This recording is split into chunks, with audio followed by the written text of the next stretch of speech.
Hey, what is happening, everybody? As you see, this is a completely new setup. I am in the middle of working out the kinks. I just wanted to get a video out, so I didn't want to wait till I had everything just right. I wanted to get a video out before December 1st. I'm going to try to do another one before the end of the year.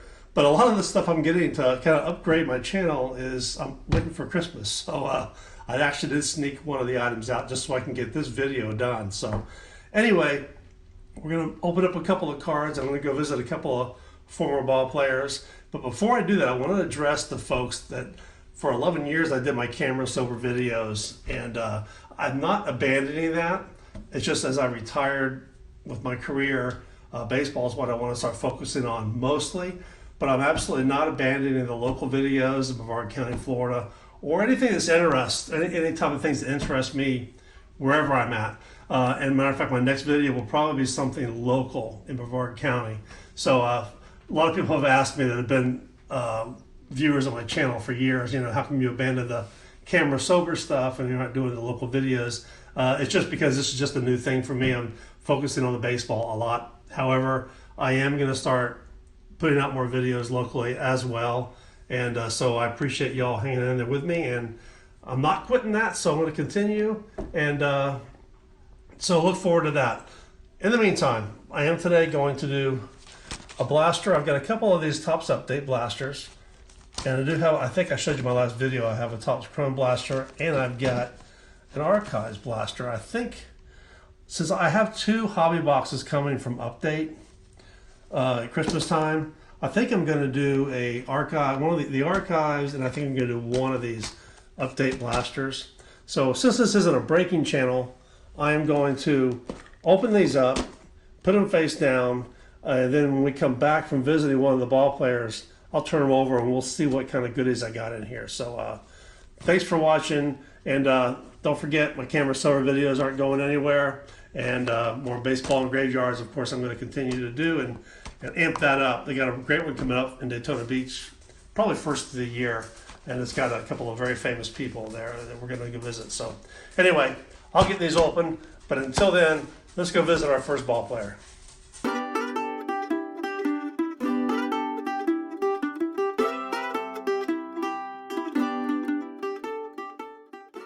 Well, here we are in the beautiful Lakeview Cemetery in Bridgeport, Connecticut. And I first have to thank my son Tyler for doing all the footage of the videos and the photographs of the cemeteries on this video. So thank him very much for that.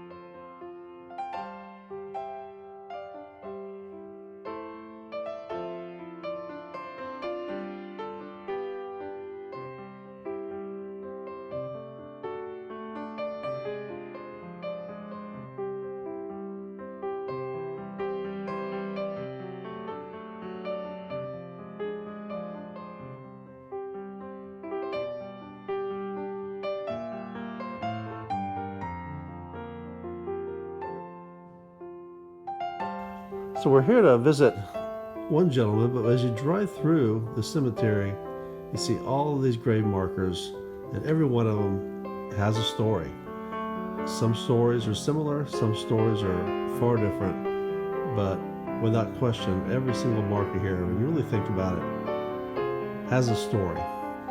But today we're looking for just one man in particular. We're looking for a George Curry. Now he's nicknamed Soldier Boy.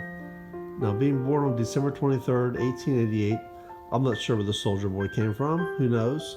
Not a lot of information on Mr. Curry, just not a lot at all. I do know, however, he played for the St. Louis Browns in 1911 as a pitcher, and he went 0-3 that year, and that was it. He called it a career.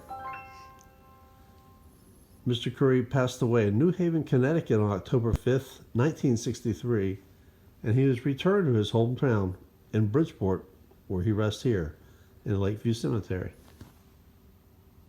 Okay, welcome back. As you see, they are not upside down like I said, because I went through them and did a video, and there was a mistake in the video. I'm not even going to go into details. However, I've gone through these already. Nothing exciting really, so I'm not going to bore you with just thumbing through a bunch of cards. I think what I'm going to do is after my next ball player, we're going to show you. I'm going to go through some of the rookies that I liked, and maybe a couple ball players that I want to talk about a little bit since the season is over. I did pull up one of these logo patches, nothing too exciting there. And I do have this Jerry Kelnick. This is a short print, which is kind of nice. And then this is numbered of 125, I think it was. This Otani 125, this green border, which is nice. So anyway, let's go to our next ball player. It's a beautiful cemetery and it has a great 9/11 memorial. I want to show you a little bit of that as well. And then we're going to get back and show you some of these cards, starting with Mr. Kelnick again. And we'll talk about them a little bit towards the end of this video. All right? Be right back. Now I'm going to jump right inside the cemetery here at Fairfield and come right to this 9/11 memorial. Now this was just unveiled a few months before this video was put out. And it's just beautiful. This is the brainchild of Dean Powers, who is the groundskeeper at the cemetery. And sadly, Dean passed away about a year ago, and he did not see this come to completion, but it is without question a beautiful sight. Now, some of the items here, as you can see, the rock that has the Let's Roll on it, which obviously pays tribute to the Flight 93 plane that went down in Pennsylvania. And along the walkway here, you'll see these small oak trees. Now, these were planted from acorns that were actually gathered at the 9/11 site in New York City. So quite a tribute there as well. So just a beautiful place to come and reflect and think and just remember those that lost their lives on September 11th, 2001.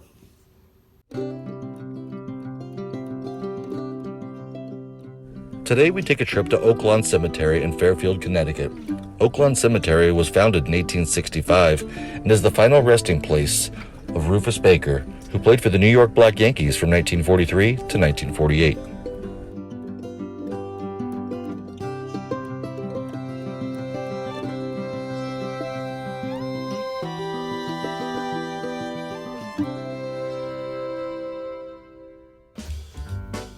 Rufus Baker was born on September 20th, 1918, supposedly, but we'll get to that later.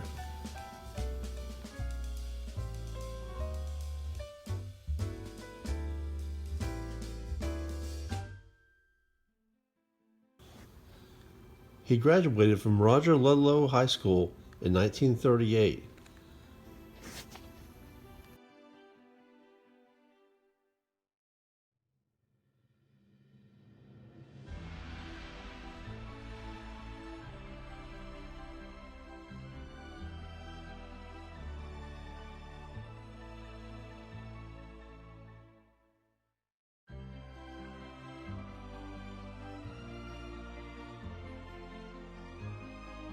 Baker was discovered by the New York Black Yankees while playing for the Bridgeport Colored Stars in 1942.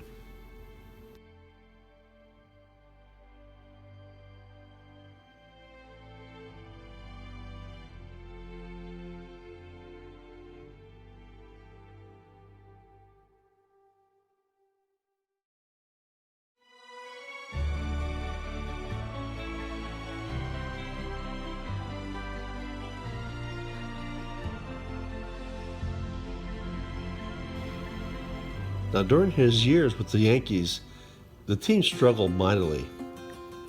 Now, though he was not the most talented, there was no question about the love for the game that Baker held.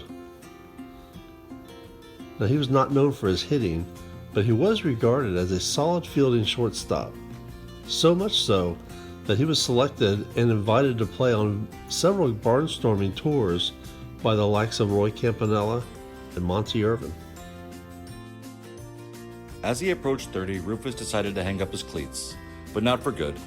He would remain playing locally with the guys on evenings and weekends at Seaside Park in Bridgeport until an injury in his 40s put his playing days to an end for good. At which point he became an umpire, and when asked about it, he said, "It's in my heart. I love the game and I just want to see it played the correct way. I'm not down here for the money, that's for sure. I just love the game and enjoy being down here with these kids. It's in my heart, can you understand?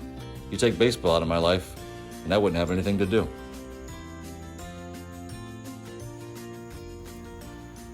Now, after leaving organized ball, while working in a factory, he continued to play locally and was involved in his community very much in Bridgeport.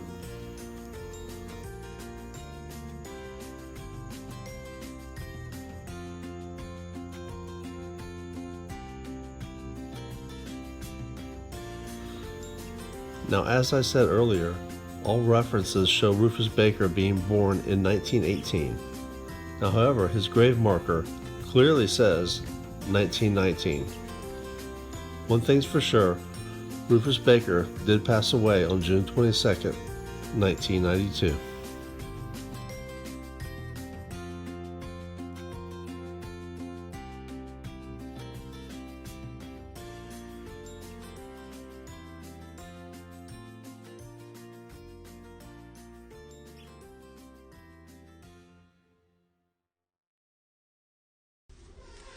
Okay, so I told you I'd go through some of those, and nothing really exciting. I'm just going to talk about a couple of the rookies that I liked all year long, and some that I wasn't too crazy about. Here's two of the ones I liked right out of the gate. Dylan Carlson, really liked this guy. I think he's solid. I think he's going to be solid for a long time. And these came out of the, not the Heritage, but the Archives box. And Joe Adele, I think he's going to just get better. He's got all the tools. I think he's just waiting to go, but next year is the year to me. It's a make or break as far as a collector for him. He's got to show something next year. Cronenworth's a guy who's solid, but he's a little up there in years for me to collect anyway. Doesn't light the world on fire in my opinion, but he is a solid player. There we go, hitting the camera again. A solid player, but no one I really targeted too much. Joey Bart, is he going to be the guy next year? Is he going to step up and make a difference? I don't see Buster Posey numbers coming out of him. I think it's going to be tough to fill Buster Posey's shoes. I feel sorry for the guy a little bit because that's going to be really, really difficult. So we'll see how things go with Mr. Bart next year. Alec Bohm is somebody I wasn't a believer in from day one this year. Early in March, April, everyone was really high on this guy. I really never saw it. I'm not sure why they felt that way, in my opinion. I think he's too tall to be a third baseman, and he struggled at third base, struggled hitting. I think he's got a lot of things to work on still. And Alec Bohm is someone I never really was a fan of as far as just talent level. I think he was a little bit overhyped. And maybe he comes back down to earth. People stop paying much attention to him, and he works on some of his mechanics and some of his issues, and hopefully he'll turn around and have a better year for himself. Jerry Kelnick, everyone's high on this dude. Honestly, I'm a senior circuit guy. I haven't focused on him too much. I can't give you much of an opinion on him. Brian Hayes is someone I do think is a solid hitter. Obviously, injuries are his issue. If he stays healthy, I think he can put up some really solid numbers. I like him. I think he's a really, really talented hitter and a good player. Just got to stay healthy.